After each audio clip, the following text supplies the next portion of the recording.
ধৈর্যহীন হওয়া যাবে না।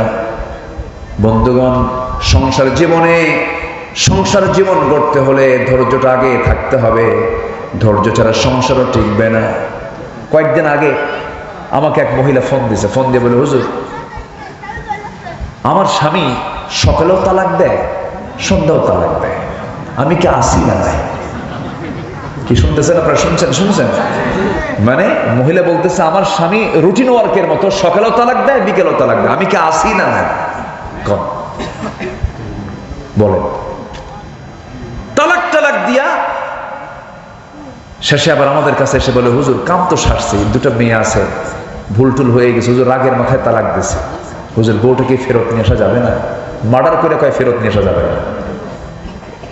এরকম বহু স্বামী স্ত্রী পরিচয় বহন করে তারা সংসার করছে, কিন্তু রীতিমতো জেনা হচ্ছে। এমন সংসার আছে না নাই? প্রত্যেক গ্রামে দুই একটা করে খুঁজে পাবেন, এগুলো আছে। এই আছে না? আসতে বলবেন না, আছে না নাই? সবাই জানে যে তালাক দিছে, এরপরে সংসার করছে, জানে এগুলো সব হচ্ছে রাগের ফলাফল। এত রাগ কেন?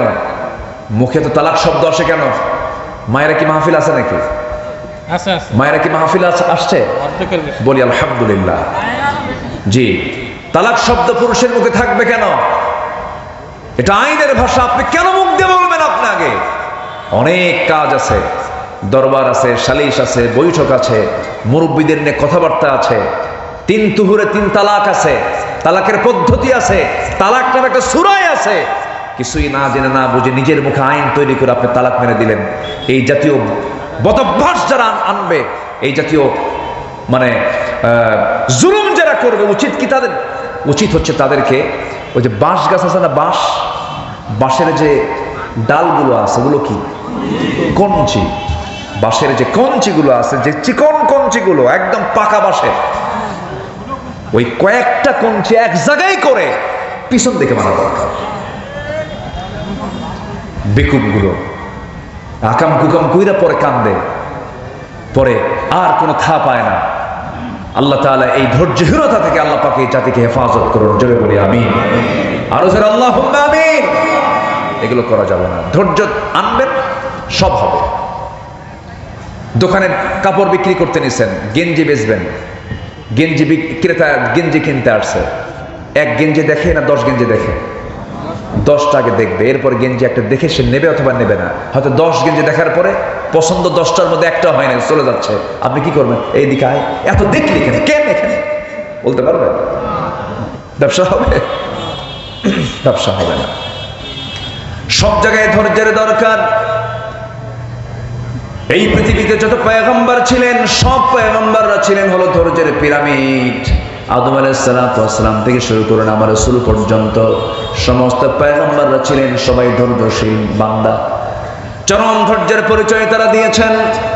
আদম আলাইহিস সালাম জান্নাত থেকে দুনিয়াতে নেমে ধৈর্যের পরিচয় দিয়ে শত শত বছর চোখের পানি ফেলে ফেলে যে দোয়াটা করেছেন, কান্না করেছেন, যারা পারেন সঙ্গে পড়ুন, রব্বানা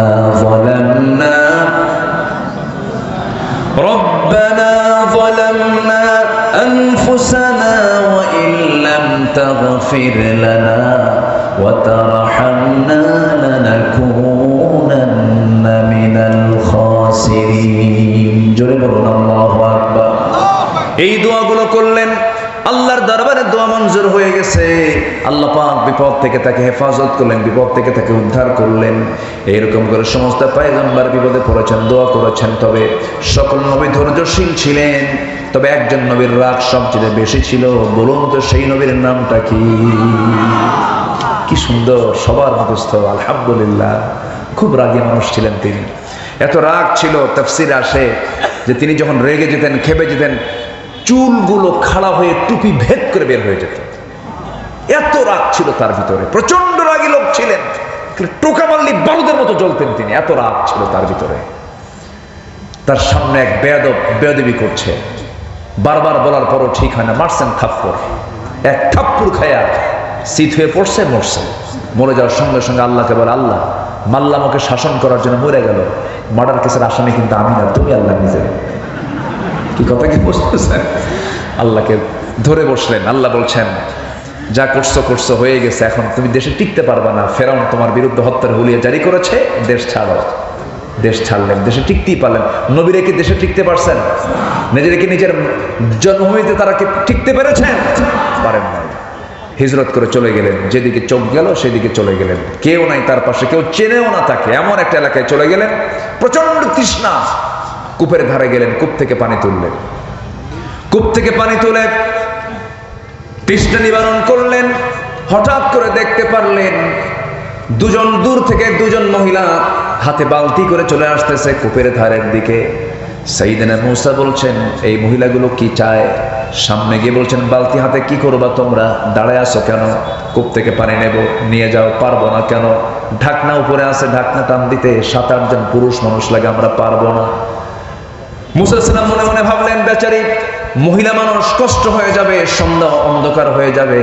বালতি হাতের মধ্যে নিয়ে ঢাকনার কাছে গেলেন, কূপের ধারে গেলেন, বাম হাতে ধরলেন, এক হাতে ধরে এমন জোরে ফিকা মারলেন, 14 হাত দূরে গিয়ে ছিটকে পড়লো। মহিলা দুজন মনে মনে চিন্তা করছে, এটা মানুষ না অন্য কিছু, এত বড় শক্তিশালী যুবক এ তো কোনোদিন দেখি নাই। বালতি ভরে পানি তুলে নিয়ে হাতি দিয়ে বলছেন, তাড়াতাড়ি বাড়িতে চলে যাও, সূর্যাস্তের পরে মেয়েদের বাইরে থাকতে নেই, তাড়াতাড়ি চলে যাও। চলে গেছে বাড়িতে। বৃদ্ধ পিতা এবার সন্তানদেরকে ডাক দিয়ে বলছে, আমার কলেজার টুকরা সন্তান, এত তাড়াতাড়ি কেমন করে আসলে? আগাব্বা, কবিয়ুন আজিজ, শক্তিশালী এক যুবকের সন্তান কূপের ধারা পেয়েছে, খুব শক্তি রাখে, একাই সে আমাদেরকে সহযোগিতা করলো। বুড়া বাপ বলতেছে, আমার বড় মেয়ে, তুমি আগামীকালকে যাবে, আমার সালাম জানায়, ওই যুবককে আমার সালাম জানায় বলবে সে যেন আমার বাড়িতে আসে, আমার সঙ্গে যেন সাক্ষাৎ করে, আমি তার সঙ্গে দেখা করতে চাই। পরের দিন চলে আসছেন।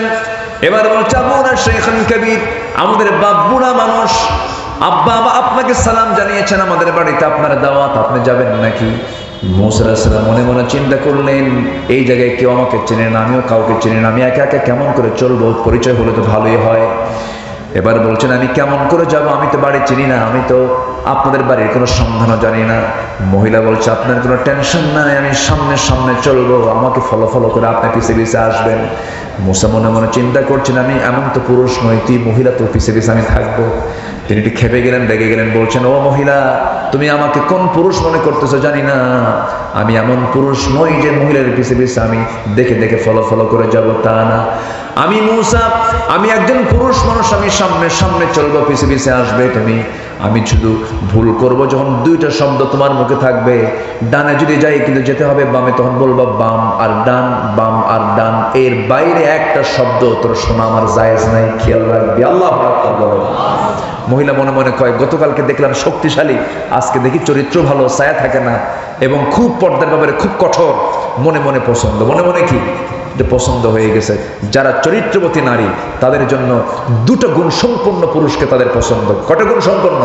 একটা হলো চরিত্রবান, একটা কি বলেন তো? চরিত্রবান, আরেকটা হচ্ছে শক্তিশালী, আরেকটা কি বলেন? দৈহিক শক্তিশালী। সংসার করতে হলে শক্তির প্রয়োজন।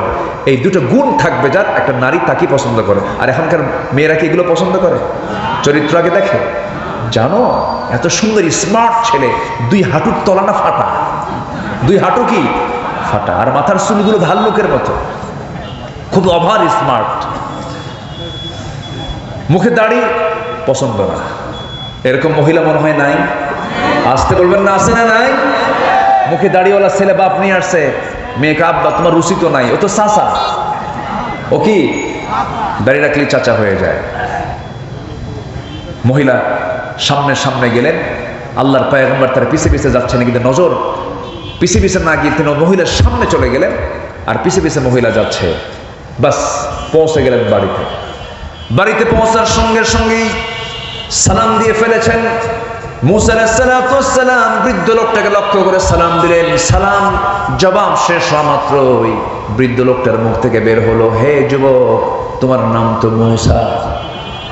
এবার মূসা মনে মনে ভাবতেছেন, এত দূর চলে আসলাম, এই লোকটা আমার চিহ্ন কেমনে? কোনোদিন তো দেখা হয় না, এই লোকটাকে ফেরাউনের লোক নাকি? বড় টেনশনে পড়ে গেলেন। এবার ওই বৃদ্ধ লোকটা বলছে, ও মূসা, তুমি কি চিন্তা করো? এবার বলছেন, আপনি আমাকে চিনলেন কেমনে? এবার তিনি বলছেন, শোনো মূসা, শুধু তোমার নাম জানি না, তোমার কামটাও জানি। কি থাপ্পুর মারছো, মরে গেছে, মার্ডার হয়ে গেছে, এরপরে তুমি দেশ ছাড়ছো। বলেন তো, এটা কি বিপদ না মহাবিপদ? বিশাল টেনশনে পড়ে গেছেন।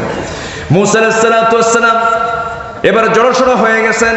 বৃদ্ধ লোকটা বলছে, হে মূসা, তুমি অজায়গায় আসো নাই, অপাত্রে আসো নাই, খারাপ কোনো জায়গায় আসো নাই, তুমি আমার সামনে যে দাঁড়িয়ে কথা বলছো, আমাকে দেখে বুড়া মনে হলো, আমি সাধারণ বুড়োদের কাতারের বুড়ো নই, আমার পরিচয় হলো ইলা মাদিয়ানা আখাহুম শুআইবা। মাদিয়ানবাসীর জন্য আল্লাহ রাব্বুল আলামিন যাকে আল্লাহর পয়গম্বর করে পাঠিয়েছেন, সেই হলাম আমি আল্লাহর পয়গম্বর শুআইব আলাইহিস সালাতু ওয়াস সালাম। খুব খুশি হয়ে গেল, আহারে আমার কিসমতটা কত ভালো, নবীর সামনে আমি দাঁড়ায় দাঁড়ায় কথা বলি। তখন মূসা কিন্তু নবী হন নাই, মূসা কিন্তু নবী হন নাই। নবীকে পেয়ে তিনি খুব খুশি হয়ে গেলেন। খুশি হয়ে সামনে দাঁড়ায় আছেন। আল্লাহর পয়গম্বর শুআইব বলছেন, গতকালকে আমার মেয়ে দেখেছো, আজকেও মেয়ে দেখেছো, দুইটা মেয়ের যে কোনো একটা মেয়েকে আমি তোমার সঙ্গে বিয়ে দিতে চাই, তুমি কি বিয়ে করবা নাকি? এত বড় একটা অফার কেমন করে প্রত্যাখ্যান করবেন? তিনি সঙ্গে সঙ্গে রাজি হয়ে গেছেন, হ্যাঁ আমি এখনই বিয়ে করতে রাজি আছি। এবার আল্লাহর পয়গম্বর বলছেন, আমার মেয়েকে যে বিয়ে দেবো, তোমার রেকর্ড তো ভালো না, কেন? থাপ্পড় মারলে মানুষ মরে। থাপ্পড় মারলে কি মরে? মানুষ মরে। আমি আমার কলিজার টুকরা মেয়েকে বিয়ে দেব, সন্তানগুলো যদি হারিয়ে ফেলি তাহলে কেমন হয়? বিয়ে দেব, তবে এখন বিয়ে দেব না কেন? তোমার কিছু কাজ আছে। কি কাজ? আমার কাছে যখন তুমি এসেছো বিশ্বাস করে, আমার কিছু কাজ তোমার করতে হবে। কি কাজ? সেই কাজটা হলো, আমার বাড়ির যে ছাগলগুলো আছে, এই ছাগলগুলো তোমাকে 8 বছর চড়াতে হবে, চষাতে হবে। 10 বছর হলে পরে মাস্টার্স কোর্স হয়ে যাবে, 8 বছর অনার্স কোর্স হয়ে যাবে। সঙ্গে সঙ্গে মুসা ইসলাম বলেন, ঠিক আছে, আপনি যেহেতু আল্লাহর পয়গম্বর আমাকে অর্ডার দিয়েছেন, 10টা বছরে আমি আপনার বাড়ির ছাগল চড়াবো। এই পৃথিবীতে যত প্রাণী আছে, সকল প্রাণীর মধ্যে সবচেয়ে শান্ত ভদ্র একটা প্রাণীর নাম হলো ছাগল। নাকি? সবচেয়ে শান্ত না? পাগলে কিনা বলে, ছাগলে কিনা খায়। এই ছাগল পালার দায়িত্ব পেয়ে গেছেন মূসা আলাইহিস সালাতু ওয়াস সালাম, যিনি অত্যন্ত মেজাজি মানুষ ছিলেন, রাগী মানুষ ছিলেন। 10 বছর ছাগল পাললেন তিনি। সর্বশেষ দিন ছাগলগুলো নিয়ে যখন তিনি বাড়ির দিকে রওনা করলেন, হঠাৎ করে ছাগল পাল থেকে একটা ছাগল একাকী একদিকে দৌড় মেরেছে বিচ্ছিন্ন হয়ে। এই ছাগল পাল রেখেই মূসা আলাইহিস সালাম ওই ছাগলটার পেছনে দৌড় মারলেন। ইবনে কাসির এসেছে, তাফসীর ইবনে কাসির আসছে, তিনি দৌড় মারছেন। ছাগল দৌড়ায়, নবুও দৌড়ান। ছাগল যতই দৌড়ায়, বলেন তো, যে ধরতে যায় তার রাগ কমে না বাড়ে? রাগ বাড়তে বাড়তে 100 ডিগ্রি হয়ে গেছে। ছাগলটা থেমে গেছে। 2 পা 2 হাতের মধ্যে দৌড়েছেন। 2 পা 2 হাতের মধ্যে ধরে শূন্যের উপরে খাড়া করেছেন। এক আছাড় মারবেন, এক আছাড়ে দুনিয়া থেকে মেরে ফেলবেন, দুনিয়া থেকে বিদায় করবেন। কিন্তু লক্ষ্য করে দেখেন, ছাগলটা থরথর করে কাঁপতেছে, চোখে মুখে তার বিশাল ভয়ের ছাপ, লঙ্কব দিয়ে টপ টপ করে ঘামগুলো ঝরতেছে। তার মধ্যে দয়া হলো, তুই তো ছাগল, তোরে মায়েরা লাভটা কি? মেরা তো কোনো লাভ নাই। আস্তে করে 2 পা 2 হাত থেকে ছেড়ে দিয়া ছাগলটাকে কোলের মধ্যে আদর করলেন। আল্লাহ বললেন, মূসা, তোমার রাগ কমে গেছে, আমি তোমাকে এক্ষুনি নবুয়ত দিয়ে দিলাম, লা ইলাহা ইল্লাল্লাহু মূসা কালিমুল্লাহ। তাহলে ধৈর্য ছাড়া কি কোনো কিছু করা যাবে ভাই? বলেন, ধৈর্য ছাড়া কোনো কিছু করা যাবে? 15টা চারিত্রিক গুণ, আল কোরআনের 15টি চারিত্রিক গুণের 1 নাম্বার বললাম হলো সত্যবাদিতা, নাম্বার 2 হলো আমানতদারিতা, নাম্বার 3 হলো সাবর, ধৈর্যশীলতা, নাম্বার 4 হলো জীবনের সকল জায়গায় আমরা ধৈর্য ধরবো। কার উপরে? আসতে বলবেন না, কার উপরে? আল্লাহ রাব্বুল আলামিন বলছেন, ফাইদা আযামতা ফাতাওয়াক্কাল আলাল্লাহ ইন্নাল্লাহা ইউহিব্বুল মুতাওয়াক্কিলিন। আরেক জায়গায় বলছেন, ওয়া মান ইয়াতাওয়াক্কাল আলাল্লাহ ফাহুয়া হাসবুহ। যে ব্যক্তি আল্লাহর প্রতি ভরসা করবে, আল্লাহ তার জন্য যথেষ্ট হয়ে যাবেন। সন্তান হয় না, চাইবো কার কাছে? আসতে বলেন, চাইবো কার কাছে? ছেলে দেন কে? মেয়ে দেন কে? দেন না কে? ফয়সালা কার? আল্লাহ পাকের ফয়সালা।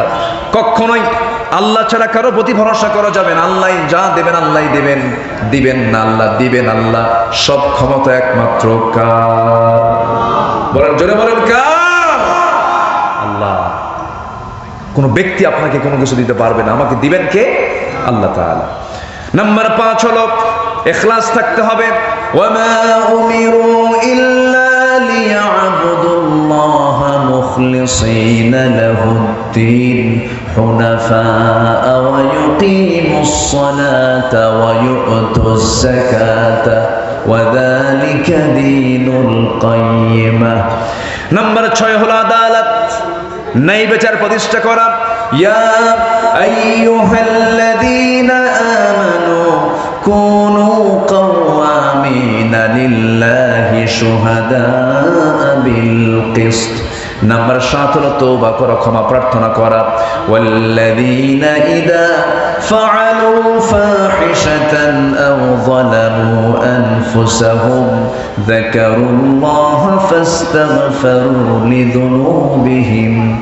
নাম্বার 8 হলো দয়া, সহানুভূতি।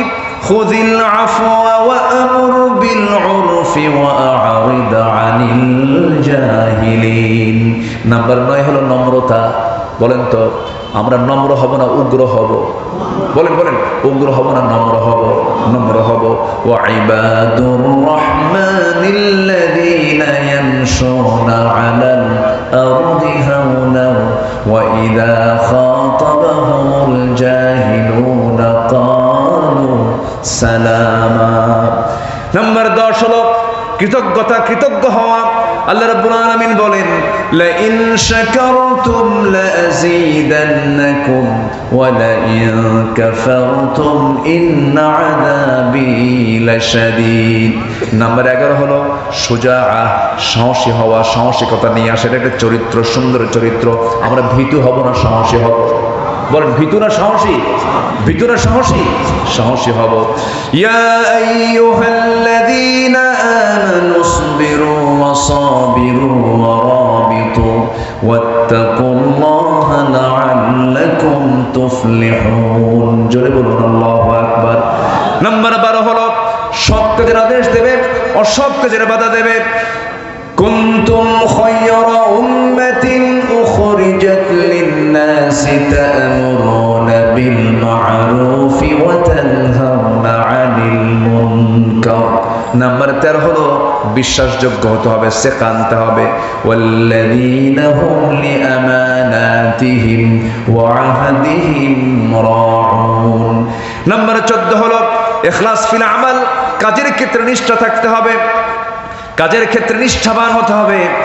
নাম্বার সর্বশেষ হলো 15 নম্বর হলো সহনশীল হতে হবে। আল্লাহ তাআলা হালিম, আল্লাহ নিজেও সহনশীল, আমরা সহনশীল হব। আল্লাহ রাব্বুল আলামিন বলেন, ক্রোধকে যারা সংবরণ করবে, ওয়াল কাযিমিনাল গায়যা ওয়াল আফিনা আনিন নাস ওয়াল্লাহু ইউহিব্বুল মুহসিনিন। জয় বলুন আল্লাহু আকবার। যারা ক্রোধকে সংবরণ করবে, সহনশীল যারা হবে, মানুষকে যারা মাফ করা শিখবে, মাফ করে দেবে, আল্লাহ রাব্বুল আলামিন ওই সমস্ত মুহসিন বান্দাদের দারুণ ভালোবাসেন। জোরে করুন সুবহানাল্লাহ। এই 15টা গুণ আমরা অর্জন করব। জোরে বলি ইনশাআল্লাহ। আর জোরে বলি ইনশাআল্লাহ। ঠিক 12টা বাজে, 11:59 বাজে, কেউ যাবেন না। আমরা একসঙ্গে দোয়া করব। যে যেখানে আছেন আমরা একসঙ্গে দোয়ায় শামিল হব। কিছু প্রশ্ন এখানে আসছে, আমরা 15টা পয়েন্টে কথা বললাম। ফজর নামাজ সবাইকে পড়বেন ইনশাআল্লাহ? কারা কারা ফজর পড়বেন হাত তুলে দেখেন তো দেখি। জোরে বলি ইয়া আল্লাহ। আরো জোরে ইয়া আল্লাহ। আমাদেরকে